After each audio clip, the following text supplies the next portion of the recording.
Ahoy, sexy! And to everyone else, hello. You are now listening to the Greta-thon on Coffee Nick's Movie Picks, a limited film review series celebrating and honoring the portfolio of Greta Gerwig over a lovely cup of coffee. My name is Nick Delaney, and I'm your show host, coffee connoisseur stranded at sea, lukewarm mumblecore film fan, and the guy who thinks he just wants to do nothing and go to the beach. Welcome to the third installment of the 9-part Greta-thon series on Coffee Nick's Movie Picks. In this shorter length episode, we're taking things to the very early days of Greta Gerwig's film career with her 2007 film Hannah Takes the Stairs, directed by Joe Swanberg.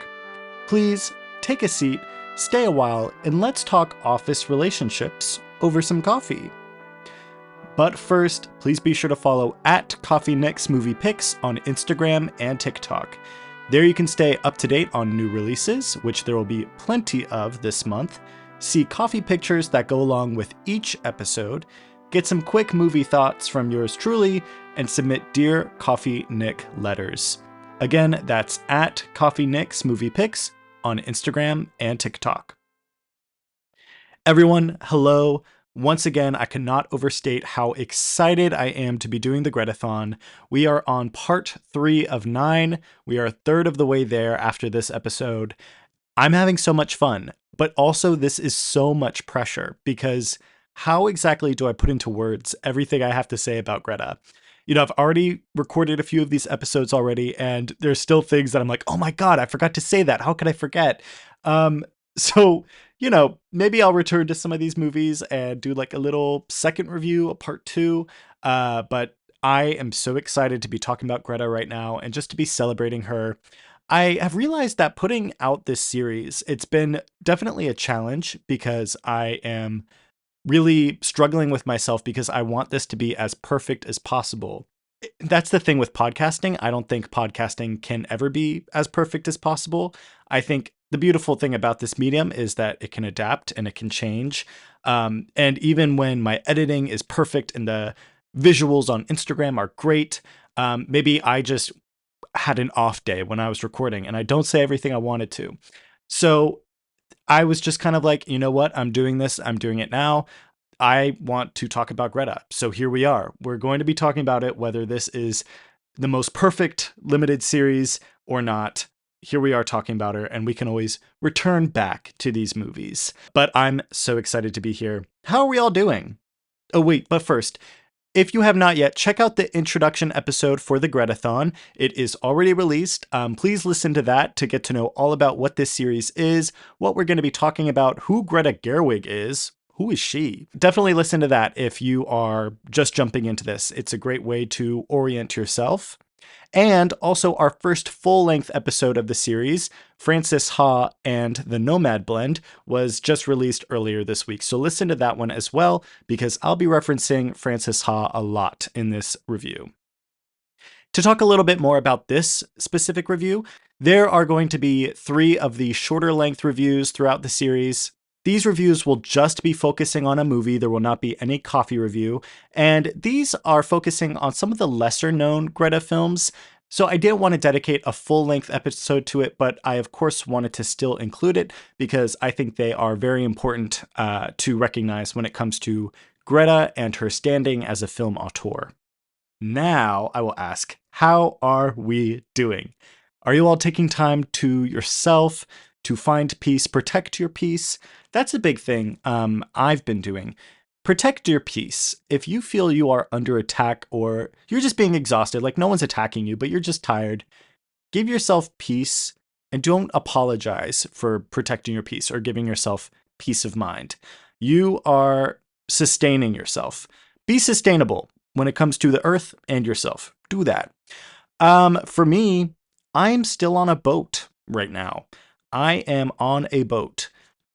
Tonight is the first time in the cruise that the boat is rocking. And I have been through some rough waters before when I've been on boats. And this is like nothing compared to that. But every time like a boat rocks, I'm like, oh my God, we're going down. Like, that's it. We're done. It's over. So this might be my last podcast episode ever. And I probably won't even get to publish it because my microphone and laptop will be at the bottom of the ocean floor. But I'm having a great time on this little cruise. I am treating myself. I'm eating a lot food because there's so much complimentary food. This this cruise has wonderful service. These are some of the most dedicated workers that I have ever come across. And not only are they dedicated, they all seem so happy to do their job, which, in America, if you just go to like a restaurant or something, sure, the workers could be dedicated, but you could tell like, oh, I don't think they're happy to be here. And that's fine. It's customer service. A lot of people aren't happy to be there. But these workers, they convince you that they're happy to be there and they're happy to help you. And that's lovely. That is really lovely. And I really appreciate these workers because they are working hard. Oh my gosh. And I've been seeing people like really walking over them and mistreating them. So my heart goes out to every single cruise worker out there. You guys are fantastic. And being on this boat, they sign like 7-month contracts, sometimes even longer. They're on this boat working every single day, not a single day off for 7 months. And then they take like a 2-month vacation, go back home. I couldn't do that. Could you? I absolutely could not do that. Cruise workers, this one's for you. And also it's for Greta, of course, because this is the Greta-thon. But yes, the cruise has been lovely. It's a restorative time for me, but also I'm one of those people that has to be stressed about something. And I definitely have something to be stressed about. If you didn't listen to the previous episode, I am moving. And my move-in date is literally the first day we get back. And I didn't find out I was moving until about 3 or 4 days before this trip. So I haven't packed a single thing. I'm going to be a busy, busy boy when I get back from this trip. I don't even know how the Greta-thon will be. How will the Greta-thon be impacted by this? How will the Greta-thon be impacted? That's what I want to know. All right, I've been talking a lot about myself. Also, I've been saying ahoy sexy at the beginning of each episode. That is a reference to Frances Ha. That's one thing I did not say in the Frances Ha review. So I'm going to be saying that at the beginning of each episode. Also, it fits because I'm on a boat right now. So yeah. Okay. Oh my gosh. Also, I have been reading Find Me by Andre Aciman. Find Me is the sequel to Call Me By Your Name, the long-awaited sequel to Call Me By Your Name. And I have tried reading this book, like gotten 30 pages in, maybe 10 times. No exaggeration. I've tried so many times to get into this book. And I took this cruise. I was like, I am going to be like set that I am going to be getting into this book. And I'm 120 pages in. Gag. And this book has really surprised me. Maybe I'll do a Call Me By Your Name episode in the future. I think that'd be fun. But this basically, it's broken into 4 parts. And I believe there are 4 different characters that tell the story of this book. So it's 4 different perspectives. 2 of those characters are Elio and Oliver from Call Me By Your Name. The first character story, though, is Sammy, who is Elio's dad. And you learn about him, like, finding love. I don't know what happens with Elio and Oliver's story, but I just finished Sammy's story. And God, it was so bad, maybe 3/4 of the way. But then that last fourth of Sammy's story, oh my gosh, I was like shaking when I read that. It was so good. It was like, it was very Lana Del Rey, but also just very like hollow out your heart. It reminded me of the ending of Call Me By Your Name. Like, oh my gosh, chills. It was so good. And I'm so excited to continue reading this book. And hopefully this means I will finally get this book off my plate, off my reading log, and I can move on to something else. Okay, now it's truly time for me to get to what we're here for. This is supposed to be a shorter episode as well, so I really need to get moving. All right, but we are having a coffee thought. It will be brief, I promise. Okay, The Coffee Thought segment is an outlet dedicated to voice my many incoherent thoughts over a lovely cup of coffee. Something I've noticed being on this cruise is that people have lost the art of talking to strangers. There's no more really just walking up to someone at a bar and you know, thinking like, yeah, we'll start like a nice long conversation. Of course, playful banter is always there. That's very common and everything. And pleasantries, that's very common as well. But I mean like walking up to a stranger, random stranger with the intention of getting to know them. I don't see that happening too much. I have been going to a lot of the bars on the boat and I don't have the internet package. So I've just been like living life like it was the 80s. No phone, no nothing. And not a lot of other people have been on their phone either because it's a cruise. But still, no one really talks to each other. And maybe it's just me wanting to be talked to, and also not having the courage to go up to someone else and start a conversation like this. But I think that this is something we need to return to. I think that smartphones specifically, have ruined the art of talking to strangers. Because, why talk to a random stranger you don't know when you could just take your phone out of your pocket and text your best friend in the world? So I wish that we tried as people to get to know each other better. There is so much potential and opportunity and potential connection that comes with opening the doors to just a stranger sitting in a bar or someone in the grocery store. But sure, like I understand sometimes people don't want to be talked to. I've also had those moments during this trip where I was like, I need to get away and be tucked away in a corner and just not socialize because my social battery runs out, as much as I do yap on this show. So I get it. Like, it's hard to tell, like, when is the time to talk to someone and share your life story, and when is the time to be like, oh, that person wants to be alone right now. It's hard, but I guess like a bar, that's a pretty likely setting where it's like, okay, strike up a conversation. Anyways, all right. I am drinking that shandy drink again, the Stella Artois beer, Artois, I don't know, with lemon juice and simple syrup. Delish. Come to think of it, I drink alcoholic drinks on here more than I drink coffee drinks, but I usually do try to have like a little bevy with me while I record to just loosen things up a little bit, make the conversation flow a little easier, if you know what I mean. Uh, I feel like if I had coffee while I hosted an episode, I'd be, I don't know, over explaining and talking too much. I need to it helps me just chill a bit. Let's get into this now showing, shall we? Now showing the Greta-thon, our feature ideological analysis and critical film review segment honoring and celebrating the portfolio of Greta Gerwig. Now showing in today's episode, Hannah Takes the Stairs. Hannah Takes the Stairs is a 2007 mumblecore film directed by Joe Swanberg and co-written by Swanberg, Greta Gerwig, and several others. The film follows Hannah, played by Gerwig, as she navigates romantic relationships with two of her office workers after recently breaking up with her boyfriend. Wow, that's quite the synopsis, isn't it? The first question I would have after that synopsis is, what is mumblecore?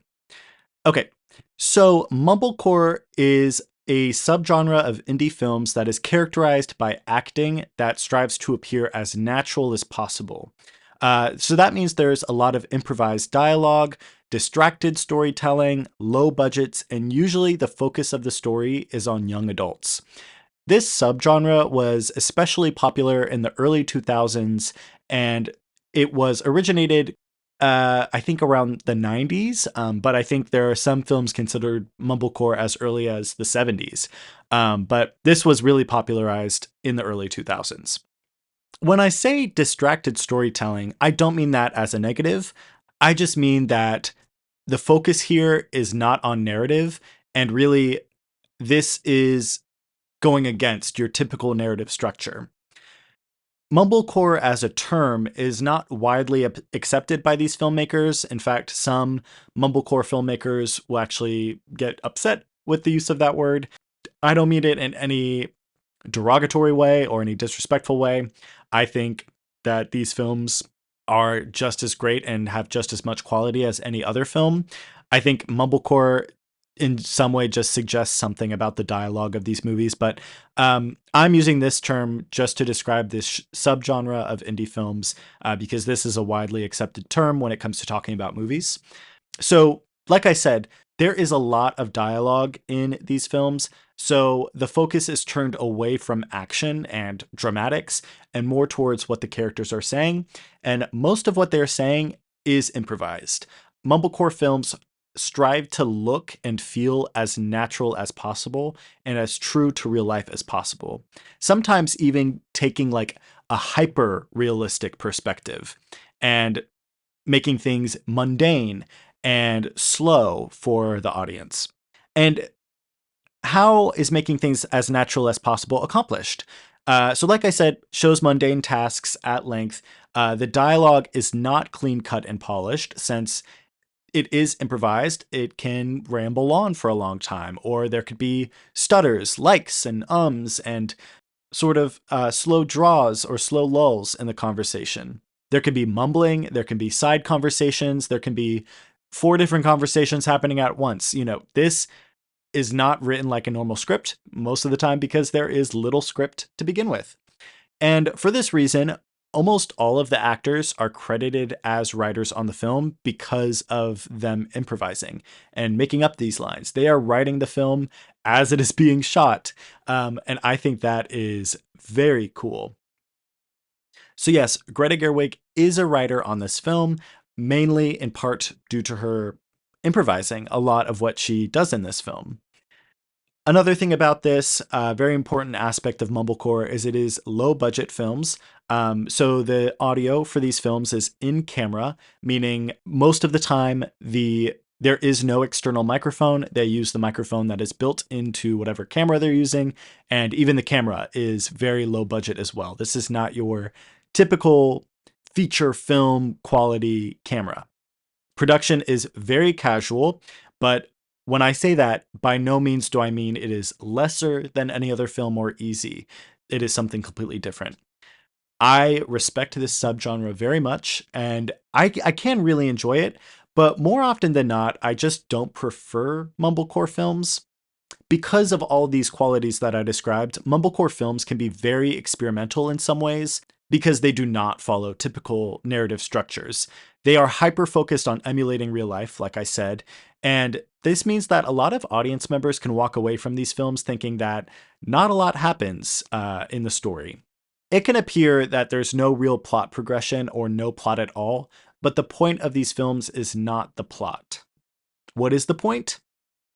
I'm still trying to figure that out. But it's dependent on the person. We know that. Really, it's all about what are you approaching this film for? What are you looking to get out of it? Uses and gratifications theory for my comm majors out there. Are you looking for a story? Are you looking to engage with really cool characters? Are you looking to sort of watch interactions happen on screen? Or are you just watching this film for vibes alone? What you're going in this for will very much determine how you feel about this movie and all the other Bumblecore movies. And that, uses and gratifications theory, that applies to every piece of media. So yeah, when I go to films, I tend to approach films because I want to take in a story. So it's very hard for me to thoroughly enjoy films like this. But nonetheless, we are starting here because films like this, Mumblecore, this is where Gerwig got her start. In the Mumblecore world, Gerwig was a big name. And this was long before even Lady Bird, let alone Barbie, happened. So with that said, this has to be addressed. And we're talking about two of her Mumblecore films here.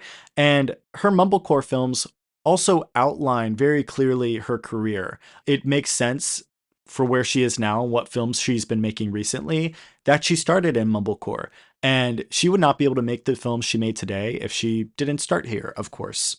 In this film particularly, and in her other mumblecore films, so I'll say this again when we get to those ones. Gerwig's performances in this genre and in this film are so bold, real, and unapologetic. I was so shocked when I watched this film for the first time. And the other mumblecore film we'll be reviewing is Nights and Weekends.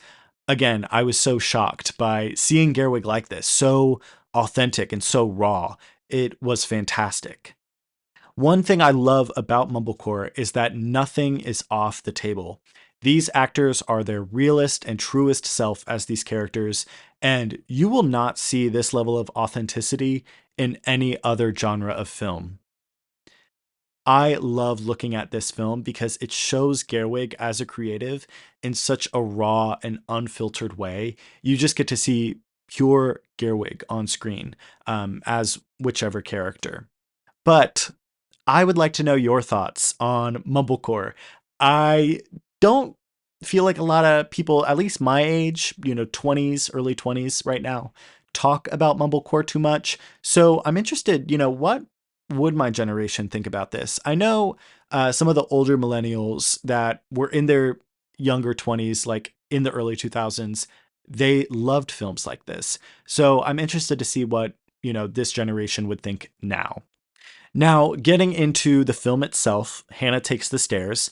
Sorry, I just wanted to preface all of this, and I feel like that also is a part of plays into what I think about this film, and I wanted to put my biases out there and my thoughts on this genre, just so you guys know where I'm coming from.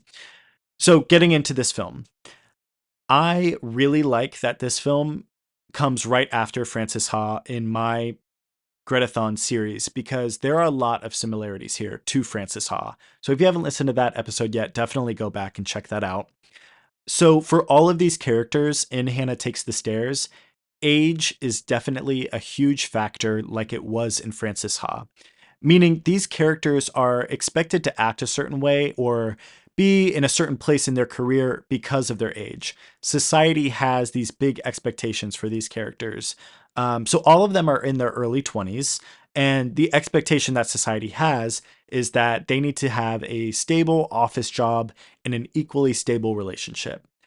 Obviously, all of these characters are not really doing that at the beginning of this film. And also, that's mainly because that's not very possible. Again, addressing the historical context of this film, this is America in the very early days of the recession. So the early 20-year-olds are very affected by this because they cannot find a job, they do not have a stable housing situation most times, and or financial income. They can't support like a relationship where they're going out on expensive dates all the times and everything. So they have to adapt, and they cannot fit the expectations that society has for them. A large theme of the film and for all of these characters is career progression and maturity. In Frances Ha, it was mainly maturity and adolescence that was a main theme. But for this, it kind of talks more about career, I think. I think that an important part of this review is explaining these characters a bit because there are parallels between them, and the characters say a lot about what I think the story of this film is and how it works. So to get into these characters, there's four main ones. There's, of course, Hannah, played by Greta Gerwig, who is an intern at this office. She starts the film in a relationship with Mike. Mike is played by Mark Duplass or Duplass. This is Hannah's first relationship of the film. Early in the film, Mike decides that he just wants to do nothing and go to the beach. He doesn't want to work. He just wants to sit by the beach. So they do that, and Hannah is frustrated by this and eventually breaks up with him. Mike's career was moving nowhere. And actually, you could argue that he was regressing in his career by just giving up. So he's regressing in these societal expectations. The next main character is Paul, played by Andrew Bujalski. Paul is the second relationship of the film. He works at the office, and at the start of his relationship with Hannah, he finds out his work is being published into a book. So his career is moving very forward, and he has to mature fast to keep up with his career. So Mike and Paul are opposites. And much like the character of Frances and Frances Ha, Hannah is caught in the middle of this parallel. She is out of place, like Frances is. her career isn't exactly in the place where we'll be moving forward with Paul, but it's not necessarily moving back with Mike either. I don't know if I said this in the description, but she is an intern at this office. So she is not sort of moving very quickly, but also like it's not nothing. It's an internship for a media production company. So it's a good thing too. So her position at this company also places her in a weird situation that makes her out of place from like having nothing, but also like not skyrocketing in your career. Because those are the two extremes that were happening during the recession for people at this age. The fourth main character of this film that is important to note is Matt. Matt is played by Kent Osborne. And for just a second, I want to talk a little bit about Kent Osborne because I didn't know this when I first watched the film, but he has quite the portfolio. So he, after this, it seems, went very deep into cartoons. So he was a story consultant for The Amazing World of Gumball. He is a voice director for Craig of the Creek and Steven Universe, and he was the head of story for Adventure Time. So he has a huge part in some of your favorite cartoons, which I thought was really cool, especially because the media company that these characters work at seems to be like a cartoon studio, just like Cartoon Network. So I think it's cool that he was in this. But anyways, okay, focus. Matt is also like Hannah. He is out of place as well. He, throughout the whole film, he's the last relationship of the film. And he has to watch Hannah go through these first two relationships. And he expresses a sort of childlike jealousy towards these relationships, which makes him a little bit similar to Hannah. At the very end of the film, Hannah shares her dissatisfaction with her relationship with Paul to Matt, which eventually causes them to connect romantically. Matt and Hannah have this huge heart to heart moment, and Hannah learns that Matt is depressed despite his constantly positive demeanor. And Hannah shares that she feels like she's not a good person, and she fears that she always hurts people for her own benefit, and she keeps using people to move on from other people.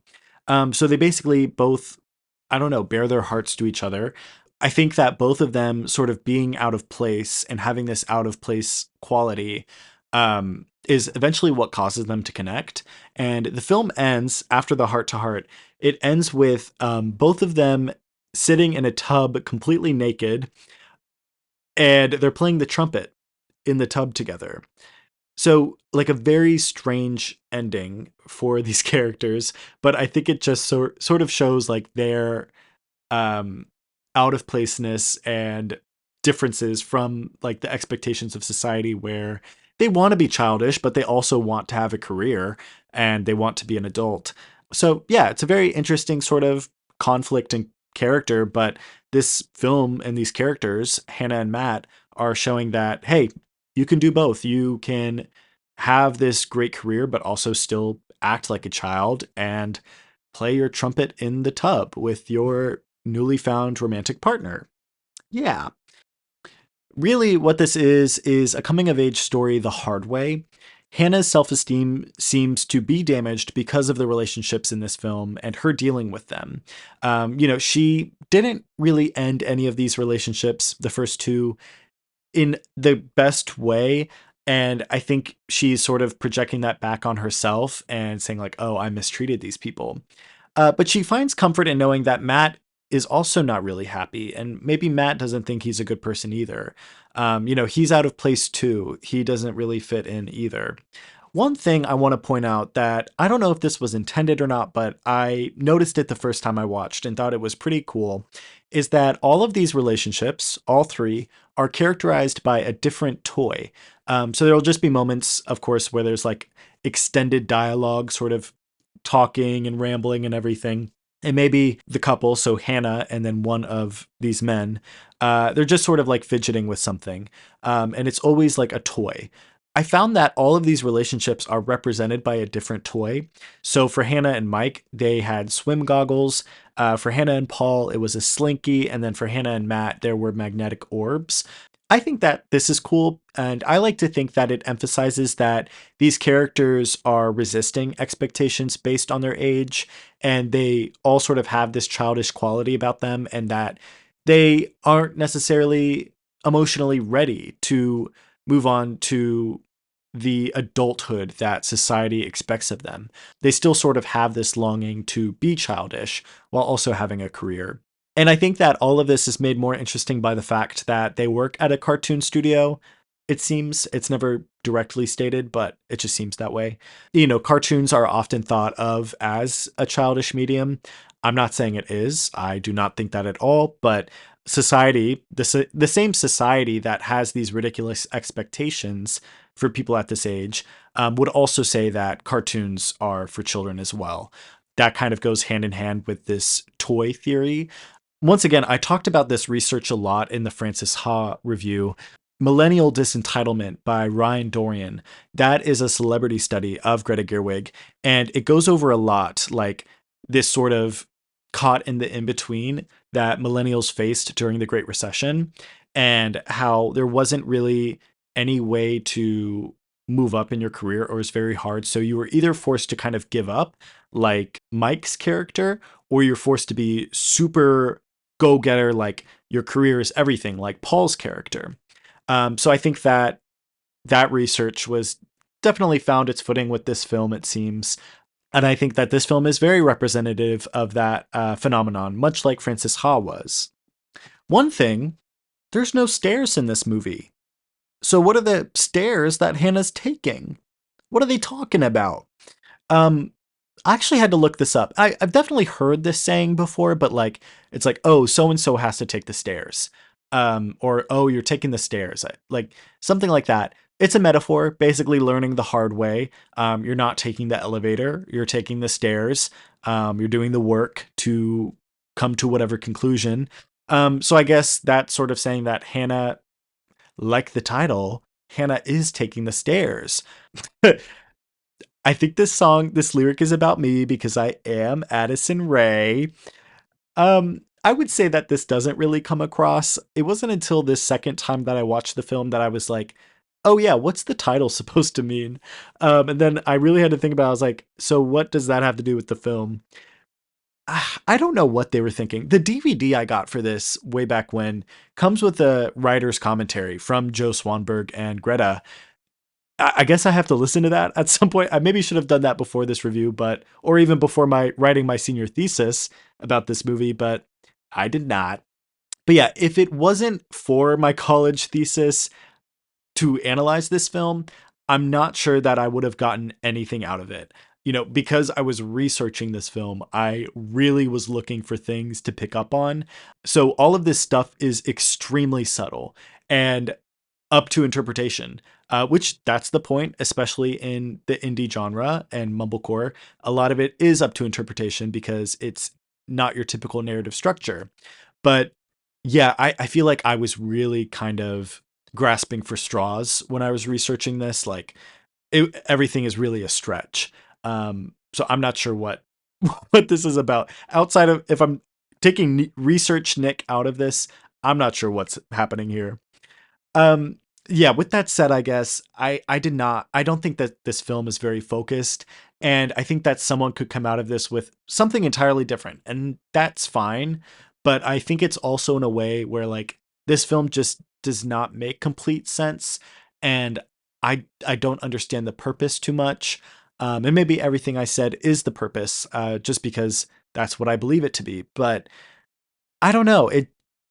You have to really work hard to get a message and like learn something that's like not, I don't know, didn't shake me to my core or anything. It wasn't super profound. It's just kind of cool. It's like, oh, okay. If you're bothered by dialogue that doesn't really serve the plot or films that do not have a typical narrative structure, I can't say that you will like this one. Um, I kind of barely like this one. I do like it. And I'm not just saying that because of Gerwig. I do like this film, but yeah, I go to the film for stories and for things that I can make sense. And I can't always make this film make sense, if that makes sense.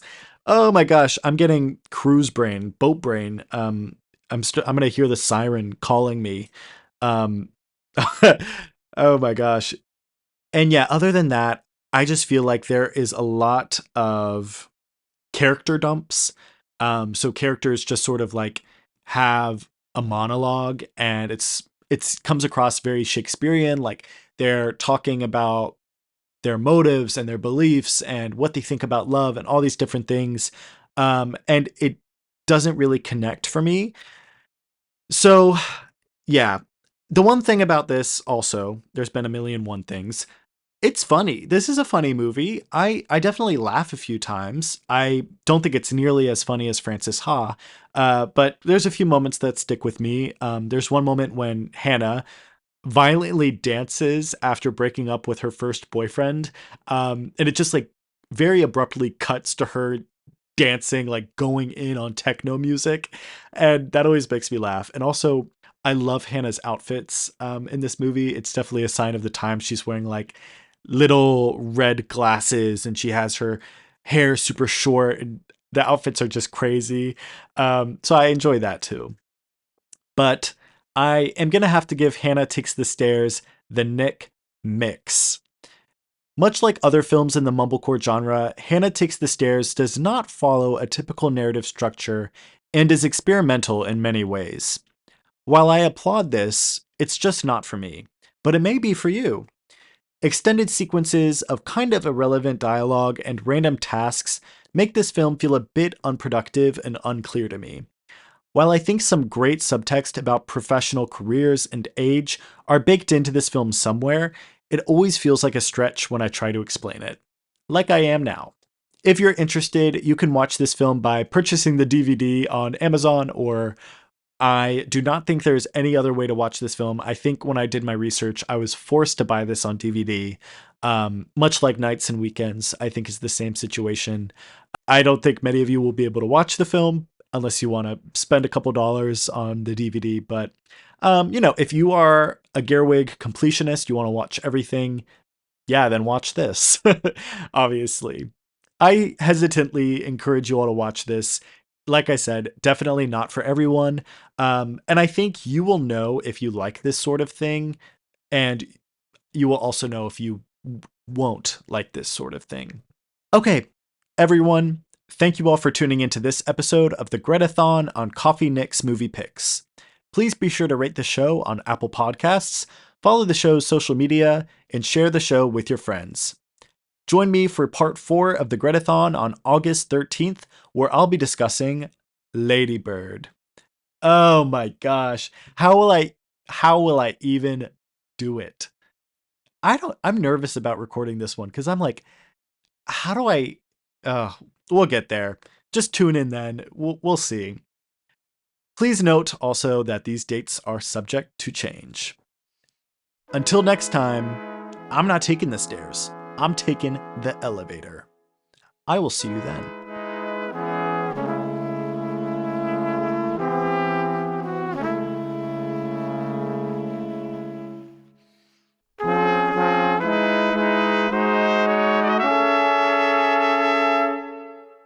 Thanks again for listening to the Greta-thon on Coffee Nick's Movie Picks. Our opening theme is The Light Within, and our closing theme is When the Ash Settles, both themes by the Westerlies. Before you go, please be sure to follow the show on social media at Coffee Nick's Movie Picks, and give the show the Nick Pick by rating it 5 stars on Apple Podcasts. Thanks so much!